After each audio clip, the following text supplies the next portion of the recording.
Hi there. Today I am going to talk about being adventurous.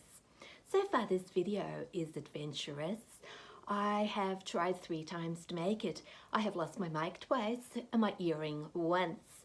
But anyway, I was actually wondering whether I should make this video right now or maybe wait until this afternoon, because at midday I'm going to have my hair cut. And should I make the video with my messy hair, or should I wait until I'm looking better, come home with a new haircut and show it off to everybody in a vlog? Well, I was thinking about that, then I thought, no, it's safer to make the video now, because what if I come home and my haircut doesn't look very good? Now, 2 vlogs ago, you would have heard my story. Years ago, I had my hair cut in a rather severe style. Now, it wasn't planned. I took a picture to the hairdresser and I showed her what I wanted, but oh my, I came back with something completely different. And you might remember that a friend said to me when she saw me just after I'd had my hair cut, "Sue, you are very brave." She didn't say, "Sue, you look good." And so, yes, I knew that haircut didn't suit me, and it took me a very long time to grow that haircut out and to feel normal again. But this afternoon, I am not going to have anything too drastic done to my hair, but I want to be a little bit more adventurous than I have been. Now, the last couple of times I've been to the hairdressers, I've had a few layers cut into my hair. Don't know if you can see, but yeah, the top is a little bit shorter than the bottom. And for me, that was very adventurous because I've had a bob, an all one length bob for many, many years. And then one day I said to the hairdresser, "Oh, look, I feel like a change." And I grew out my fringe because I had it cut straight across. And then I said, "Oh, look, could you cut a few layers in?" And last time I said, "Could you make the layers a little bit shorter?" And this time I'm going to ask her if she can make those layers shorter again. I want my hair to be, quite layered. I don't know if it's going to look good or not, but I am being adventurous. Now, I think it's very important for parents to be adventurous. We can get stuck in our ways.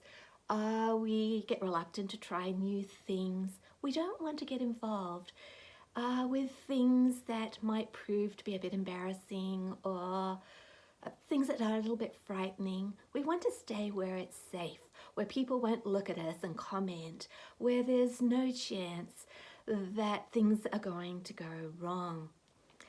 Now, why is it important that we are adventurous? Well, I think that it's good for our own sakes to be adventurous, because we can miss out on so much that life has on offer for us if we're too scared to do anything. We shouldn't really be afraid of what other people might think if we do something new, for example, or do something silly or do something fun. But the other reason we need to be adventurous is because so often we want our kids to be adventurous. Well, there goes another earring. And we say to them, "How do you know you don't like the taste of this or that? You haven't tried it." Or, "When you get there, you will enjoy yourself. You just need to come along and try it out."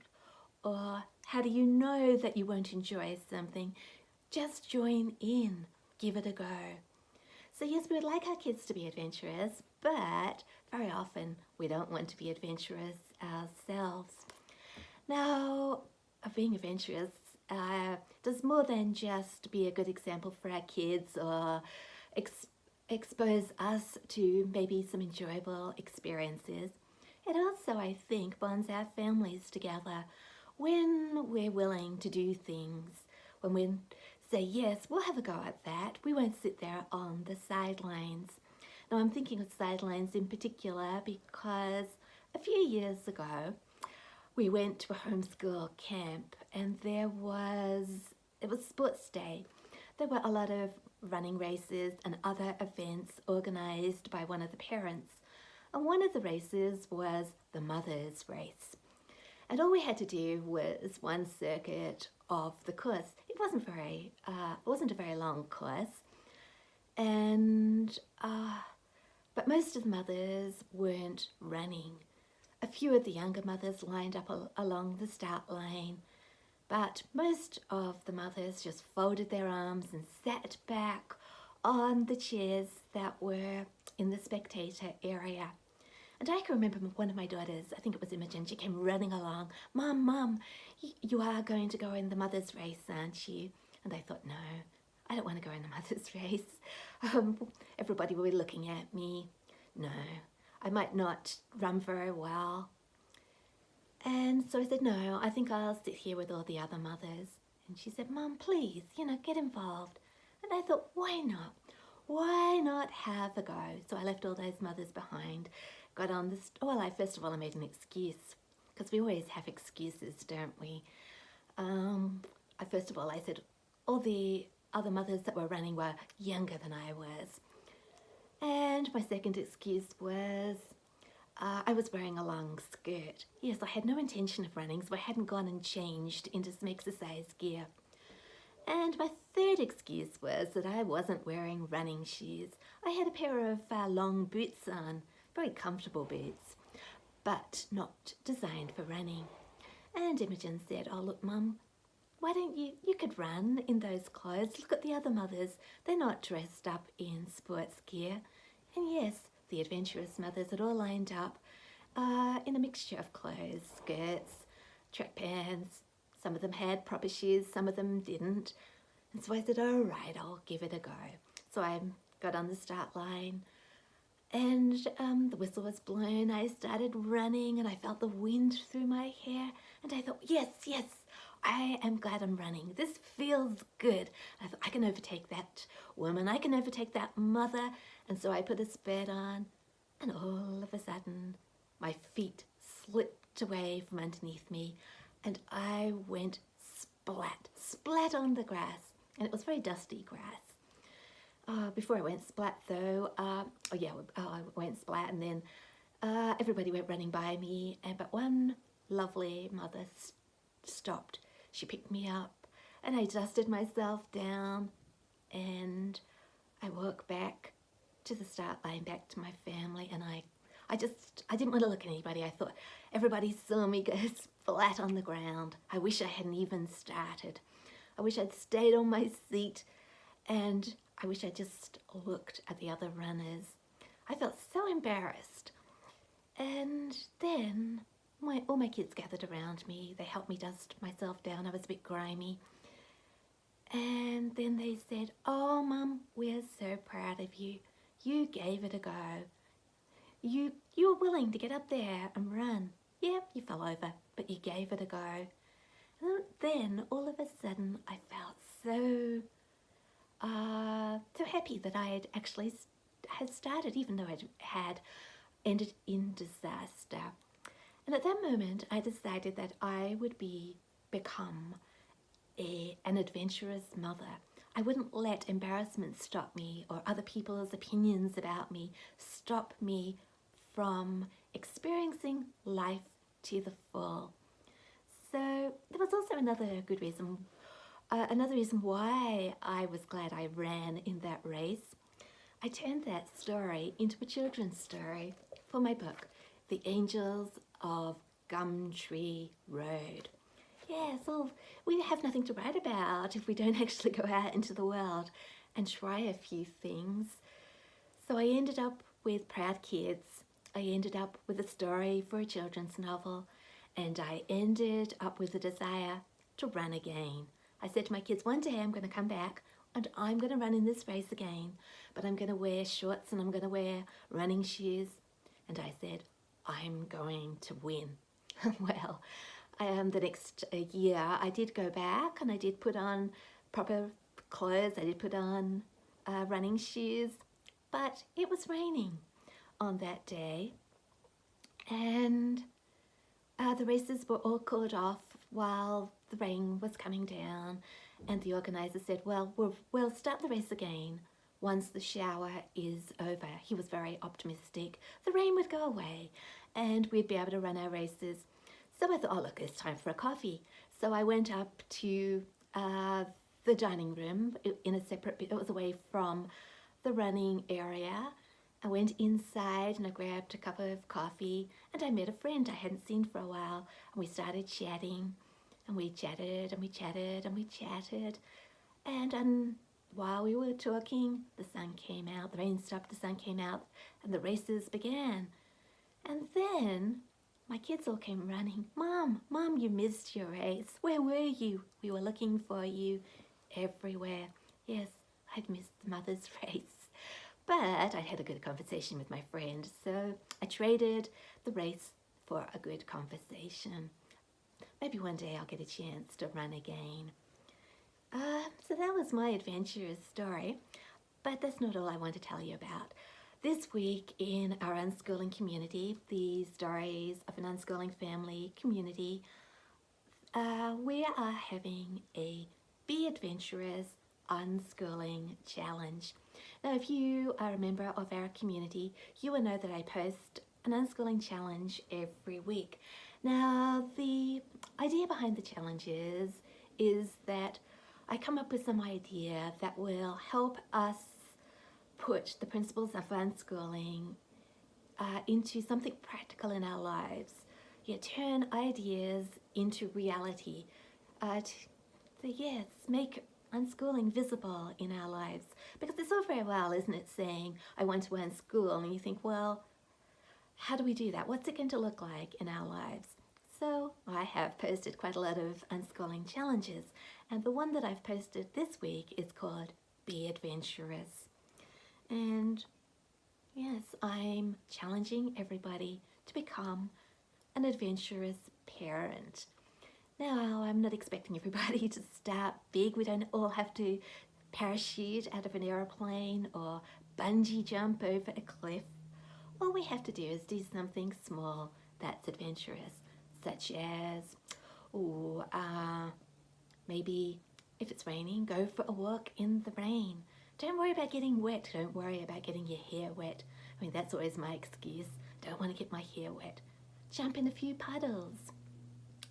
Visit a cafe that you've never been to before, and instead of ordering your usual latte or cappuccino or a pot of tea, order something different. Try something new.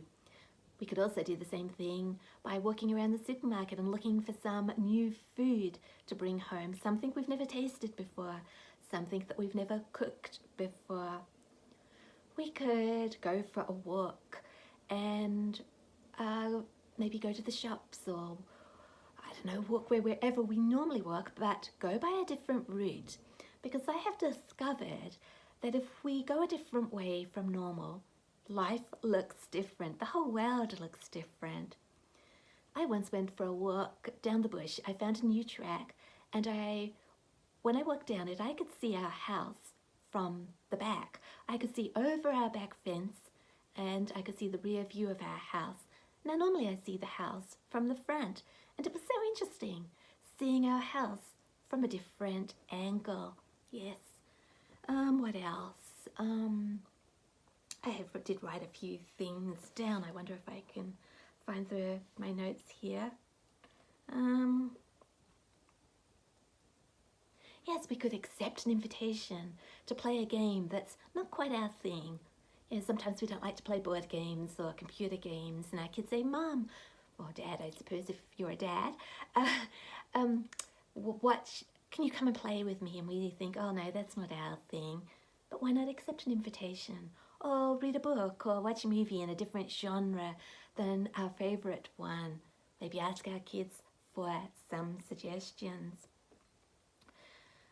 This is one that I should do, is go somewhere by ourselves, if it's possible, because some people have small kids and getting time away isn't really very possible. But for me, it is. But I hang around waiting for my kids to have days off work, or for somebody to be here to do things with me. And I used to go on lots of adventures with my kids. But nowadays, I just wait around and I don't do things. And I think I should grab a coffee, pack a picnic, get my camera, and go exploring by myself. Visit an art gallery. even visit the cinema, get some popcorn and sit there and enjoy a movie by myself. Yes, enjoy my own company. Don't hang around waiting for other people. Here's a few very simple ones. Eat dessert before dinner. Say yes instead of no. Skip instead of working. Run for a few meters and feel the wind in our hair. Sing. Laugh loudly.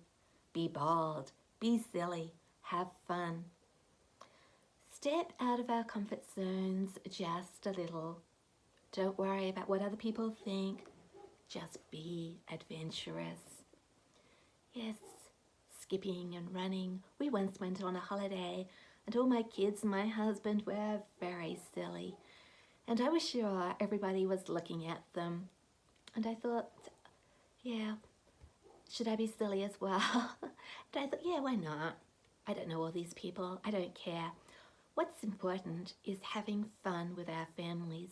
So we were walking through the bush, and on the way back we came to all these steps. And instead of walking down them like normal people, we kangaroo hopped down every single step. And then we hopped along the path. And I suppose people were looking at us, but I wasn't looking at them, so it didn't make any difference. So this week's challenge in our unschooling community is be adventurous. So why don't you be adventurous as well? If you don't belong to our community, you could be adventurous and join us. I would really love that. So that's all I have to say today. As I told you, at midday I'm going out to have my hair cut. I wonder what it will look like. I'll be a little bit adventurous, I think, if it looks really terrible. Maybe this is the last video I'll post for a while. Or I could just be adventurous and vlog, regardless of how I look. So until next time, thank you for watching and goodbye.